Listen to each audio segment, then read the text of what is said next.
Thank you very much. Well, there are steps each of us can take to prevent traumatic back, neck, and head injuries if we're involved in an accident. And prevention is the key here. Dr. Jeffrey Stinson is here to share that information with us. He's good to come in. Thank you very much for being here. Well, thank you. Go ahead. Sorry. You tell me, if there are actually ways that you can lessen it, because this is a huge problem for a lot of people. Absolutely. The first thing that you need to do, the #1 cause of accidents is texting and driving.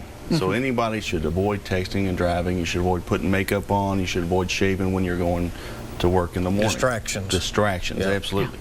The second thing you need to do is wear your seat belt. Seat belts provide reduce the risk of serious injury by 42%, and yet hardly anybody uses them.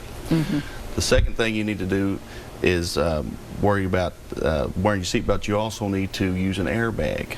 And if your car has an airbag, if you're not using your seat belt, you're not getting that protection. If your car has the airbag, you're only getting 12% protection. An airbag is a supplement to the seat belt, so they need to be used together.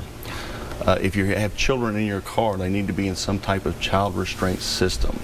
Any kid that's 40 pounds or less needs to be in that child restraint system, and they should not go into a booster seat until they're at least between 40 and 50 pounds. What are the kinds of lingering injuries that you see in your office, in your practice, from people who have been involved in an auto accident?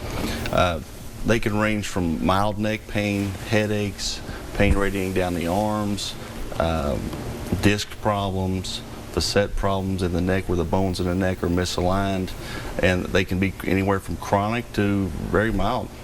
Generally, what's the process when somebody comes in and says, I'm having these problems? Do you start with x-rays, or where do you start? The first place you start, you got to have a thorough evaluation to see what's injured. Would you need an x-ray from there? It would depend on what you present with. And, you know, if somebody is in an accident and maybe they feel like, well, they're not that badly hurt or whatever, would you advise them to go ahead and be checked out? Yes, yes. Sometimes people come into the office weeks later after having these minor impacts, but they tend to have a lot of damage done to their neck, and the quicker that you can start treating it, the better your result that you're going to have. Where are you located, your office? We're at the corner of Nicholasville Road and Alumni. Right across from the football stadium. DrJeffreyStinson.com with more information on your website. Thanks for being here. We're back in a moment. You're watching the Fox 56 Morning Edition.